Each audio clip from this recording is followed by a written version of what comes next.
Gloire à Dieu.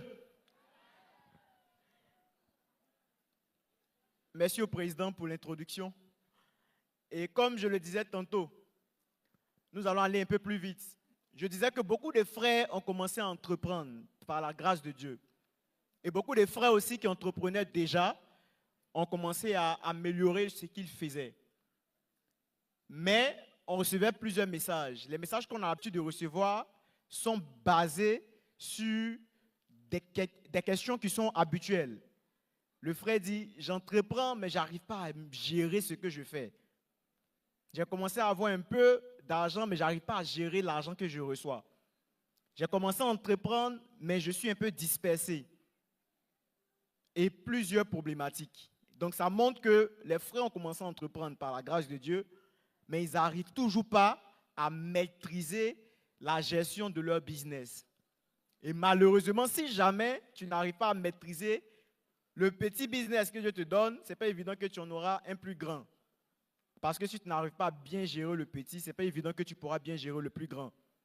C'est pourquoi aujourd'hui, je donnerai que quelques conseils rapides sur comment il faut bien planifier pour pouvoir gérer ton petit business. Les mêmes conseils que je donne aux frères qui m'écrivent ou qui m'appellent pour me soumettre leur cas, je vais vous les mettre à disposition. Ce qu'il faut savoir, c'est qu'il y a 3 étapes importantes. Quand on commence à entreprendre, on commence à vendre un peu, les 3 étapes les plus importantes sont la planification, la vision et puis l'entourage. C'est-à-dire, quand tu veux commencer à entreprendre, tu as décidé de ce que tu vas faire, tu as commencé à faire. Chaque année, j'ai déjà dit comment on entreprend. Maintenant, pendant que tu es en train d'entreprendre, tu gagnes les 5 000, les 10 000, les 15 000. Comment tu dois gérer cet argent, cela dépend de comment toi-même tu as planifié la gestion de ton petit business. Premièrement, ce que tu dois savoir, c'est que quand on parle de planification, on parle de détermination des objectifs. Je vends pourquoi? Vous allez voir dans votre environnement, il y a beaucoup de frères ou de soeurs ou même des personnes du quartier qui vendent une nourriture depuis 5 ans, 10 ans. Ils sont à la même place. Ou bien toi-même, tu fais un commerce, tu es toujours à la même place. Tu n'évolues pas. Le problème, ce n'est pas parce que tu n'arrives pas à avoir de la clientèle. C'est parce que tu n'as pas des objectifs à atteindre. Quand tu dis, je commence aujourd'hui avec une petite activité, normalement, dans 6 mois, il faut que j'améliore, il faut que j'achète une deuxième table. Dans 1 an, il faut que j'ai un deuxième coin, et ainsi de suite. Ça te permet de pouvoir gérer déjà ton entreprise et ton business que tu es en train de faire déjà. Mais quand tu dis, je vais économiser ou je vais faire, après, je vais voir ce que ça va donner, tu peux rester à la même place sans évoluer. Et c'est de ça qu'on parle lorsqu'on parle de la planification. Il faut savoir que quand on détermine des objectifs à atteindre, ça aide. Comme exemple clair, il y a une personne que je connais très bien, un frère. Quand il commençait, j'ai l'habitude de rendre son témoignage. Quand il commençait, il a voulu travailler dans le domaine de l'imprimerie. Il m'a dit qu'il veut entreprendre dans le domaine de l'imprimerie, mais il n'a pas d'imprimante. Je lui ai dit il faut sous-traiter. Sous-traiter, ça veut dire tu prends les clients, tu vas vers eux qui ont les imprimantes, tu imprimes et puis tu mets un peu de bénéfice là-dessus. Le frère a fait ça sur une longue période. Après, il a eu un peu d'argent. Il m'a contacté, il dit j'ai eu un peu, je vais acheter moi-même mon imprimante. Je lui ai dit achète. Il l'a acheté. Je lui ai demandé mais quels sont les objectifs que tu veux atteindre? Il dit je veux moi-même ouvrir mon entreprise d'imprimerie. Je lui ai dit donc ça c'est l'objectif à court terme. Donc on commence. Il a acheté l'imprimante. Il a commencé à imprimer, travailler un peu. Il a commencé à faire des créas, des publications, des impressions. Il a eu un peu d'argent. Il a acheté une deuxième. Quand il a acheté une deuxième, il m'a dit désormais, je veux pas seulement imprimer, mais faire aussi des cartes de visite, des badges et tout ça. Et il a continué. Un matin, je lui ai dit, viens au bureau. Il est arrivé, je lui ai donné aussi en cadeau 3e imprimante. Et il est parti, il a continué. Aujourd'hui, il a une entreprise d'imprimerie qui collabore avec des mairies, avec des institutions et des administrations. Il a suffisamment d'opportunités maintenant. Actuellement, il est en train de travailler pour ouvrir une autre entreprise. Je pense qu'il l'a déjà fait. Au départ, c'était à Daloa. Actuellement, il est en train de faire même une autre imprimerie à Abidjan. Alléluia. C'est parce qu'il a su déterminer les objectifs à court terme et à long terme. Donc, le business que tu fais, la petite activité que tu es en train de faire, si tu n'as pas déterminé ce que tu veux faire dans 1 mois, dans 2 mois, dans 3 mois, dans 5 mois, dans 1 an, tu risques de rester à la même place pendant une longue période. Deuxièmement, quand tu détermines à court terme et à long terme, ça te permet de pouvoir mieux gérer l'argent. On voit certaines personnes, dès que le petit business commence à rapporter un peu, le frère prend tout l'argent, il achète de nouvelles chaussures, des montres, des vêtements. Il dit, il faut qu'on sente que je suis entrepreneur. Et après, il se rend compte que le business est tombé. La majorité des temps, c'est parce que la sœur ou le frère qui a bouffé cet argent de son business n'avait pas planifié à court terme et à long terme le développement de son business. Parce que quand tu détermines ce que tu veux que ton business soit dans 1 an, dans 6 mois, quand l'argent vient, tu dis je vais garder. Parce que c'est pour le business doit grandir. Et ainsi de suite, c'est comme ça que tu continues. Donc frère, sœur, si tu entreprends ou tu fais un petit business et que quand les bénéfices rentrent, tu prends directement l'argent pour bouffer, c'est parce que tu n'as pas déterminé les objectifs. Et comme il n'y a pas d'objectif, l'argent ne sert pas à des projets. Donc tu utilises comme ça. Ce qu'il faut savoir, c'est que quand aussi tu as des objectifs à court terme et à long terme, ça te permet d'être plus concentré. Quand en 2017, j'ai lancé ma première entreprise, l'objectif c'était de commencer en tant qu'entreprise virtuelle. Entreprise virtuelle, ça veut dire quoi? Ça veut dire une entreprise en ligne. Je n'avais pas d'argent pour prendre un bureau. Donc c'était une entreprise en ligne. Donc on cherchait les clients. Sur les papiers de l'entreprise, c'était la maison qu'on mettait. Et on cherchait les clients. Quand le client te demande « Votre bureau est où ?» On dit « C'est en ligne ». Et c'est comme ça qu'on commençait à avoir nos premiers clients pour gérer les communications en ligne. Et au fur et à mesure, on a continué jusqu'en 2020. J'ai pu économiser. Je me rappelle à l'époque, j'avais l'argent de poche qui était de 25 000.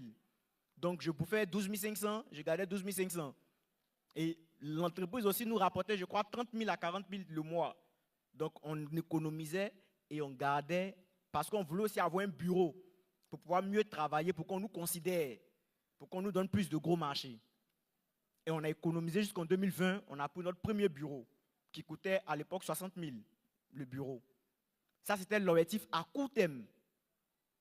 Et quand on a eu ce bureau, on a continué à travailler et à ouvrir d'autres entreprises. Avant, on était une entreprise avec un petit bureau. Aujourd'hui, on a un plus grand bureau avec plus de 4 à 5 entreprises à l'intérieur. Alléluia. C'est l'œuvre et le résultat des objectifs à court et à long terme.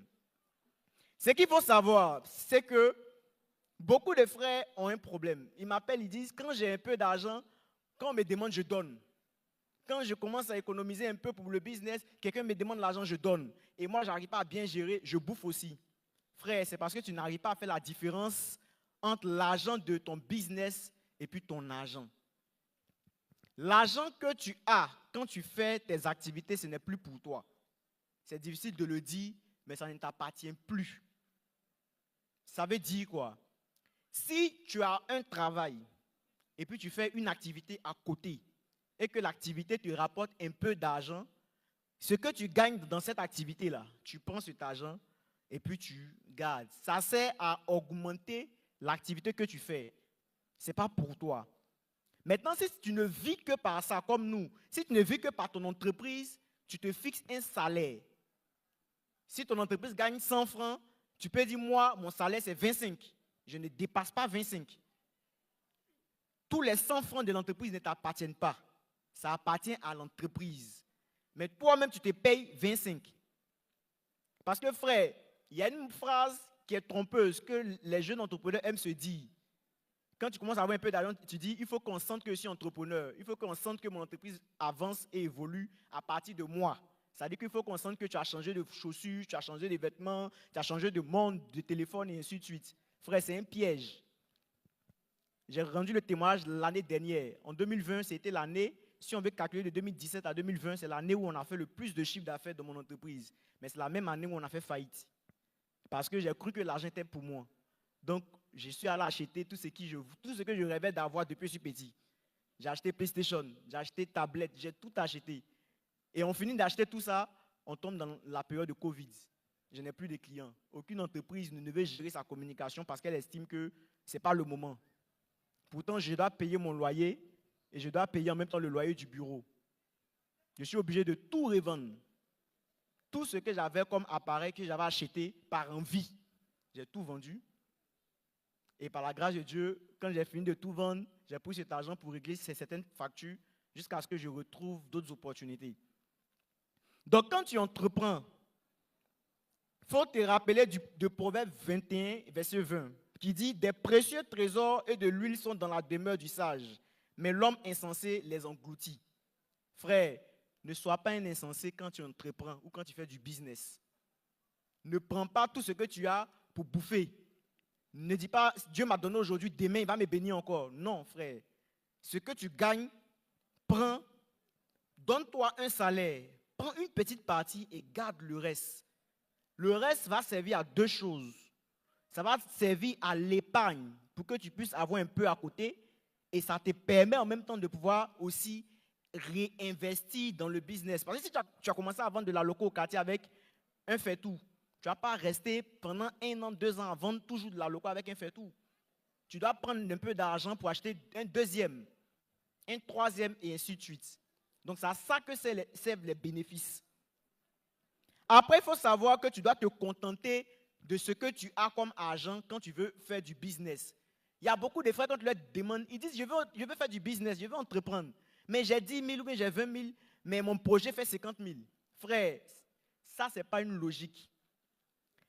Si tu analyses très bien, tu verras que ce que tu veux faire avec 50 000, si tu divises en 5, tu peux commencer avec 10 000.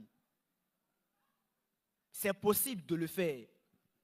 N'attends jamais qu'on te fasse des prêts ou qu'on te donne l'argent pour que tu entreprennes ou quoi que ce soit. Si tu veux faire un projet, que le projet que tu veux faire là, c'est 50 000, si tu as 10 000, commence avec les 10 000. Et tu verras qu'au fur et à mesure, tu vas augmenter. Nous, on n'avait pas d'argent pour imprimer les flyers en 2017. Ce que je faisais comme je gérais des cyber avant, donc je maîtrise Word.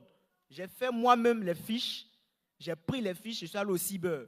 J'ai imprimé, j'ai fait 4 par feuille.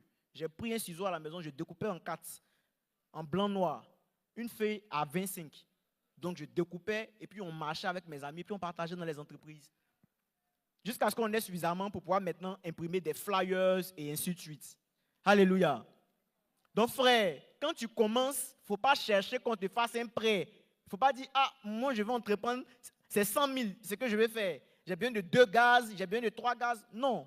Si ton argent peut prendre que 1, prends 1 et commence. Il y avait un message sur Internet, dans le même cas, qui m'a choqué. Une personne qui avait fait un post qui disait qu'elle était découragée de la vie, elle voulait se suicider. Et quand j'ai regardé le post, comme j'ai l'habitude de faire, quand je vois ça, je me dis c'est la dépression. Et j'appelle la personne. J'appelle la jeune dame, elle me raconte beaucoup de choses. Non, Dieu ne veut rien faire pour moi, tout ça. Et à la fin, elle dit, je n'ai même rien pour manger, je ne fais rien comme activité. Et je dis, le problème de ton activité, c'est quoi? Elle dit, je n'ai pas l'argent pour entreprendre. Je dis, tu n'as pas l'argent pour entreprendre, tu veux entreprendre avec combien? Elle dit 50 000 ou 100 000, en tout cas, je veux voir. Et je dis, si c'est ça, tu n'auras jamais. Qu'est-ce que tu as actuellement à la maison? Elle dit, j'ai les machines de Panini. Et je dis, ok, les plaquettes d'œufs sont combien? Elle a dit le prix. Les pains sucrés sont combien? Elle a dit le prix. Je lui ai envoyé l'argent, je dis, paye les plaquettes d'œufs, recharge le gaz, et puis commence ton activité. Alléluia. Et elle a commencé l'activité jusqu'aujourd'hui, elle n'a plus envie de se suicider. Alléluia. Frère, le problème, ce n'est pas que ton projet n'est pas réalisable. Le problème, c'est que tu veux réaliser grand en un coup. Commence petit et puis tu évolues avec. Après, aussi, une chose importante pour les frères qui ont commencé à entreprendre et qui ont commencé à faire le business, il faut apprendre à épargner, réaliser. Ça veut dire quoi? Frère, quand tu commences à entreprendre dans tous les domaines, toutes les personnes qui font du business ici savent qu'il y a un moment où tu vas gagner beaucoup d'argent. Qu'il dit beaucoup en fonction de ton domaine. Il y a un moment aussi où tu n'auras rien. Frère, quand tu en as, c'est la période où tu dois agir sagement. C'est-à-dire, tu prends cet argent, tu mets un peu de côté, et puis tu essaies de faire ce qu'on appelle se créer un patrimoine. En français, terre à terre, créer un patrimoine, c'est quoi? Si tu as eu 10 000 comme bénéfice pour ton entreprise, tu peux prendre 5 000, tu mets dans l'entreprise. Les 5 000 qui restent, tu économises 2 000. Les 3 000, si ça peut acheter terrain dans ton village, tu achètes un terrain, tu mets à côté. Si ça peut acheter une petite machine, tu achètes, tu mets à côté. Parce que ce qui est intéressant, c'est que quand tu seras en train de te créer un petit patrimoine, où tu achètes les petites choses, tu gardes, tu achètes des petits terrains, tu gardes, tu achètes des petites choses, tu gardes, ça va prendre de la valeur. Et quand ça va prendre de la valeur, tu pourras revendre après au cas où ce que tu es en train de faire, ça ne marche pas. Frère, je l'ai dit ici, l'entrepreneuriat, ce n'est pas un monde où chaque jour tu reçois de l'argent. Pour l'année 2025, par exemple, on a fait 2-3 mois, on n'a pas de clients. Ça existe. Et pareil pour toi, si tu entreprends, tu fais du business, il y a des moments où tu n'auras pas beaucoup de clients. C'est comme ça. Mais quand tu as un petit patrimoine, au cas où c'est chaud, tu peux vendre au moins une petite chose dedans. Si c'est un petit terrain ou bien c'est une machine, tu peux vendre quelque chose qui va t'aider dans ton business. Sinon, si tu ne fais pas ça, tu seras comme les mondains. C'est quoi j'appelle comme les mondains? Dans le monde entrepreneurial, chez les mondains, vous allez voir des gens qui ont de grosses voitures. Mais parfois, ils t'appellent pour te dire, est-ce que tu peux me donner tel million pour payer mes employés? Tu dis, mais tu as une grosse voiture, il faut vendre. Pourquoi? Parce qu'ils prennent tout l'argent pour eux-mêmes. Et ils oublient leur entreprise et leur personnel. Alors, comme nous sommes les chrétiens, nous sommes sages, nous ne devons pas faire les mêmes erreurs. Gloire à Dieu. Et le point le plus important, c'est le deuxième point, la vision. Frère, quand tu veux faire du business ou l'entrepreneuriat, ce qui fait que beaucoup de frères échouent, ce n'est pas parce qu'ils ne peuvent pas entreprendre ou faire du business. C'est parce qu'ils sont limités dans les ambitions. Les ambitions, c'est quoi? Tu vas demander à une personne, qu'est-ce que tu veux faire comme activité? La personne te dira, je vais faire un petit commerce. Pourquoi un petit commerce? Si tu peux faire un grand commerce, pourquoi tu parles d'un petit commerce? Ou bien, je vais faire un petit appartement devant la maison. Tout est petit, petit, petit. Frère, nos paroles ont une puissance. Si tu penses que tout ce que tu dois faire ou tu peux faire, c'est petit, tout ce que tu vas faire sera petit. Je disais il y a quelques jours à des gens que les jeunes Américains qui ont notre âge, quand ils réalisent un projet, en moins de 1 an, on met sur Internet qu'ils ont levé 3 millions d'euros et ainsi de suite. Ça veut dire que le projet est tellement bon que des gens veulent investir dans leur projet. Ce n'est pas par magie, c'est parce que tellement qu'ils sont ambitieux, tu vois, le jeune vient de créer quelque chose, mais quand tu lui demandes, il dit ce qu'il vient de faire là. Dans 5 ans, ça va rapporter beaucoup d'argent. Il croit en cela. Et quand lui, il croit en son projet, les autres personnes aussi peuvent croire pour mettre de l'argent dedans. Mais frère, il y a beaucoup de personnes même qui font des petits business au quartier, eux-mêmes, ils ne croient même pas en ça. C'est-à-dire, ils font parce qu'il faut faire. Juste une formalité. Si tu vends quelque chose, vends avec une détermination. Vends comme si tu es en train de vendre pour Dieu. Alléluia. Gloire à Dieu. Si tu vends, vends comme si tu es en train de vendre. Pas forcément pour toi. Comme 1 Corinthiens 10, verset 31 a dit, soit donc que vous mangiez, soit que vous buviez, et quoi que vous fassiez, faites tout pour la gloire de Dieu. Si tu es en train d'entreprendre, dis-toi que tu es en train de faire, c'est une action que tu es en train de mener. Et donc tu mets ton tout. Tu es concentré et puis tu es déterminé pour trouver de bons résultats. Frère, si on fait comme ça, on aura de très bons résultats. J'ai pris l'exemple d'un frère ici l'année dernière. Et je le dis encore, si tu es en train de faire une activité au quartier qui rapporte 5 000, 10 000, 20 000, assieds-toi et puis demande-toi, est-ce que tu as été vraiment ambitieux? Est-ce que tu ne pourrais pas monter à 50 000? Est-ce que tu ne pourrais pas monter à 100 000? Tu vas te rendre compte que tu pouvais le faire, mais tu ne le faisais pas parce que tu étais limité. Il faut une bonne vision. Si tu es ambitieux, tu verras que dans 1 an, ton projet de ce que tu as commencé aujourd'hui, tu ne le seras pas. Le frère, j'ai raconté tout à l'heure son témoignage, qui a une entreprise d'imprimerie, a commencé en étant juste un jeune qui travaillait dans une boulangerie à Daloa, à San Pedro plutôt. Mais aujourd'hui, il a ses entreprises parce qu'il a été ambitieux. Donc toi, quand tu vends, que ce soit une cabine, que ce soit des torfilles, des allocaux, quel que soit ce que tu fais, il faut qu'on sente l'ambition, il faut qu'on sente que tu es sérieux, tu es bien organisé et ainsi de suite. Je te promets que tu verras des résultats, que même les gens dans ton domaine font pareil comme toi, mais n'auront pas le même résultat. Parce que toi, tu donneras un certain sérieux que les autres n'ont pas. Et parce que dis-toi que tu as des concurrents. Beaucoup de personnes font comme toi. Mais pourquoi on va venir acheter pour toi pour laisser pour les autres? Frère, sœur, pour qu'on puisse venir acheter pour toi pour laisser pour les autres, c'est parce que pour toi, il y a plus de sérieux. C'est comme ça se passe dans l'entrepreneuriat. Je disais à un frère que mon bureau est plus beau, était à l'époque, quand j'étais célibataire, mon bureau était plus beau que ma maison. Parce que je savais qu'il faut que je fasse que le bureau soit tellement beau que quand un client vient, il ne demande même plus pourquoi on doit vous choisir pour laisser les autres entreprises. Quand il regarde le bureau, il voit les photos avec les ministres avec qui j'ai tiré, il voit toutes les personnes, il dit non, lui, il est sérieux. Alléluia. Donc si tu viens, tu dis, j'ai vendu dans le côté, tu viens, les petits assiettes en caoutchouc, tu jettes là, et vite fait, il n'y a pas de sérieux, les gens ne prendront pas aussi ton business au sérieux. Nous sommes censés être à la tête. Nous sommes censés être à la tête et non à la queue. Donc, quand tu sais que tu es censé être à la tête, tu fais tout pour que toi-même tu sois le modèle des autres, pour qu'ils puissent te copier. Mais si toi-même tu te fonds dans ce qu'ils font aussi, il y aura des problèmes. Et ce que tu dois savoir, pour terminer, c'est qu'il te faut un entourage de personnes qui ont fait ou qui font ce que tu fais. Alléluia. Frère, on nous a appris ici à la CMCI que quand tu veux marcher en tant que chrétien, il faut que tu marches avec des personnes qui ont la même vision. C'est pareil pour le monde entrepreneurial. Si tu marches avec une personne qui dit que, mon cher, business tu fais là, ça va marcher où? Moi, je connais un oncle, il a fait la même chose là. Il a fermé parce que ça ne marchait pas. Je connais une tante, elle vendait la même chose comme toi. Ça n'a pas marché, elle a fermé. Frère, si tu marches avec cette personne qui te donne ce genre d'enseignement, tu vas vivre les mêmes choses. Tu dois marcher avec les personnes optimistes. Quelqu'un me disait un jour, mais pourquoi ton ami Léon et toi, vous aimez aller au restaurant? Je disais, non, on ne va pas manger. Quand chacun de nous est dans son bureau et puis ça chauffe, il est bloqué, il est découragé, on se rencontre quelque part, on s'assoit. Chacun raconte son problème, on s'encourage, on se motive. Chacun prend son sac, il retourne dans son bureau et puis il travaille. Parce qu'on partage les mêmes visions. Si tu veux entreprendre, on ne te demande pas forcément d'être ami avec l'autre personne qui entreprend. Non, mais parfois, va prendre des conseils. Frère, si tu commences l'entrepreneuriat, le business, et que tu vas avec une personne qui a déjà 8 ans d'avance que toi, elle te donnera des conseils qui vont t'aider à emmagasiner en moins de 1 minute ou 5 minutes 8 ans d'expérience.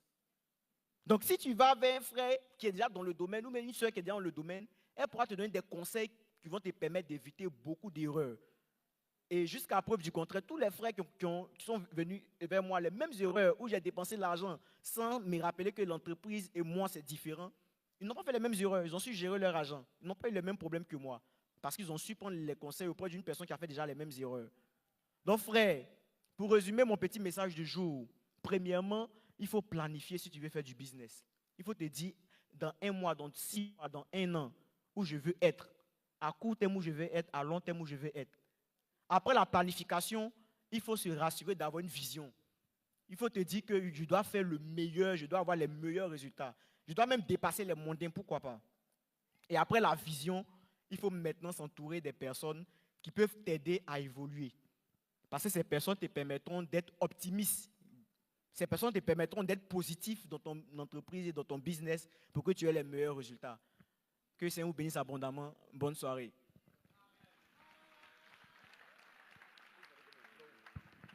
Merci beaucoup. Acclamons encore très fort, s'il vous plaît.